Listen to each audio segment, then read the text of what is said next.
Meus irmãos, minhas irmãs, que a paz de Jesus e o amor de Maria esteja em seus lares, em seus corações. Hoje é sábado, aqui é o Padre Anderson. Este é o momento sagrado da Ave Maria. Em nome do Pai, do Filho e do Espírito Santo. Amém. Rainha do céu, alegrai-vos, aleluia. Porque aquele que merecestes trazer em vosso seio, aleluia. Ressuscitou como disse, aleluia. Rogai por nós a Deus, aleluia. Alegrai-vos e exultai, ó Virgem Maria, aleluia. Porque o Senhor ressuscitou verdadeiramente, aleluia. Oremos. Ó Deus, que vos dignastes alegrar o mundo com a ressurreição do vosso Filho, concedei-nos por sua mãe, a Virgem Maria, o júbilo da vida eterna. Por Cristo nosso Senhor. Amém. Ouçamos as palavras do Santo Evangelho de Jesus Cristo segundo João. Ao cair da tarde, os discípulos desceram ao mar, entraram na barca e foram em direção a Cafarnaum, do outro lado do mar. Já estava escuro e Jesus ainda não tinha vindo ao encontro deles. Soprava um vento forte e o mar estava agitado. Os discípulos tinham remado mais ou menos 5 quilômetros quando enxergaram Jesus andando sobre as águas e aproximando-se da barca. E ficaram com medo. Mas Jesus disse: Sou eu, não tenhais medo. Quiseram então recolher Jesus na barca, mas imediatamente a barca chegou à margem para onde estavam indo. Palavra da salvação. Glória a vós, Senhor. Minhas irmãs, meus irmãos, depois da multiplicação dos pães, os discípulos resolvem descer ao mar, pegar a barca e ir à frente de Jesus a Cafarnaum. Neste evangelho, Jesus se revela a sua natureza divina, como Deus encarnado.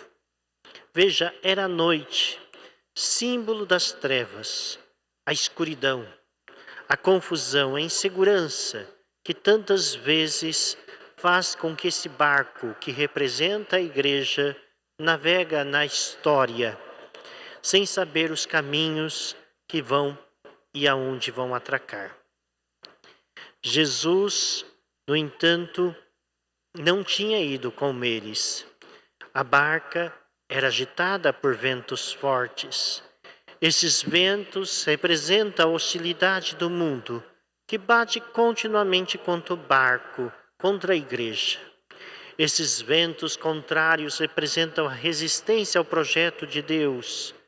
Os discípulos de Jesus se sentem perdidos, sozinhos, abandonados, incapazes de enfrentar esses ventos que representam a força da morte e da opressão que o mar da vida lança contra eles.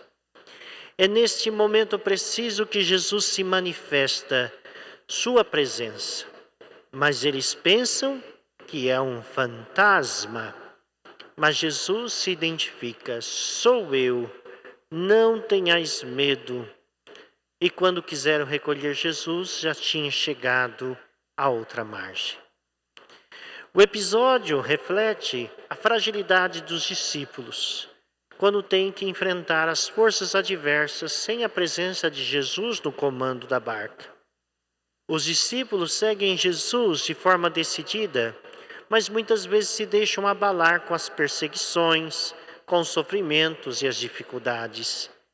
Então começam a se afundar, a desesperar-se do mar da morte, da frustração, do desânimo e da desilusão.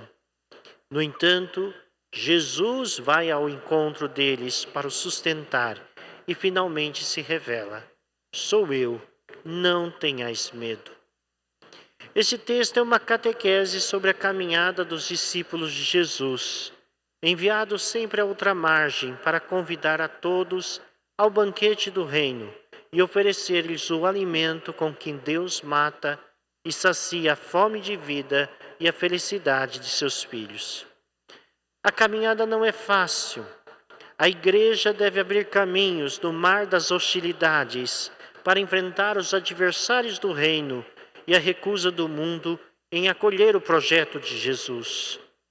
Os discípulos devem estar conscientes que Jesus está com eles.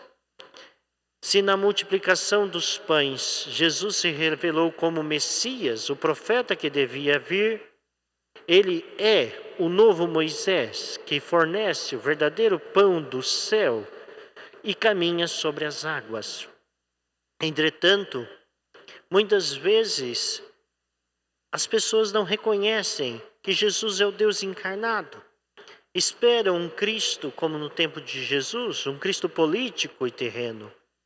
Ora, o caminhar sobre as águas o revela como Senhor da natureza, que não está preso a condicionamentos naturais. E assim como o multiplicar do pão completa o milagre no maná do deserto, o caminhar sobre as águas completa a passagem do povo de Deus no Mar Vermelho. Jesus é aquele que vem nos dar a libertação, a nossa salvação, e nos sustenta com sua presença a nossa caminhada. Deus está presente em Jesus Cristo e se revela o Deus conosco, que caminha com a gente. Assim não deixemos nos assombrar pelo fantasma do medo, que às vezes assombra as nossas crises de fé. Devemos aceitar que Deus está com a gente e Ele continua a repetir essas mesmas palavras. Ele está conosco. Sou eu mesmo, não tenhais medo. Oremos. Ó Deus, por quem fomos remidos e adotados como filhos, velai sobre nós em vosso amor de Pai e concedei aos que creem no Cristo a liberdade verdadeira e a herança eterna. Por Cristo nosso Senhor. Amém. A bênção da água. O nosso auxílio está no nome do Senhor. Que fez o céu e a terra. Senhor Deus, velai sobre o vosso povo e ao celebrarmos a maravilha da nossa criação e a maravilha ainda maior de nossa redenção, dignai-vos abençoar esta água. Fostes vós que criastes para fecundar a terra, para lavar nossos corpos e refazer nossas forças. Também a fizestes instrumento da vossa misericórdia. Por ela libertastes o vosso povo do cativeiro e aplacaste no deserto a sua sede. Por ela os profetas anunciaram a nova aliança, que era desejo concluir com os seres humanos. Por ela finalmente consagrada pelo Cristo no Jordão, renovastes pelo banho do novo nascimento a nossa natureza pecadora. Que esta água seja para nós uma recordação do batismo e nos faça participar da alegria dos que foram batizados na Páscoa. Por Cristo nosso Senhor. Amém. Que esta água nos lembre o nosso batismo e a sua paixão, morte e ressurreição. O Senhor esteja convosco. Ele está no meio de nós. Abençoe-vos o Deus Todo-Poderoso, Pai, Filho e Espírito Santo. Amém. Levai a todos a alegria do Senhor ressuscitado. Ide em paz e o Senhor vos acompanhe. Graças a Deus.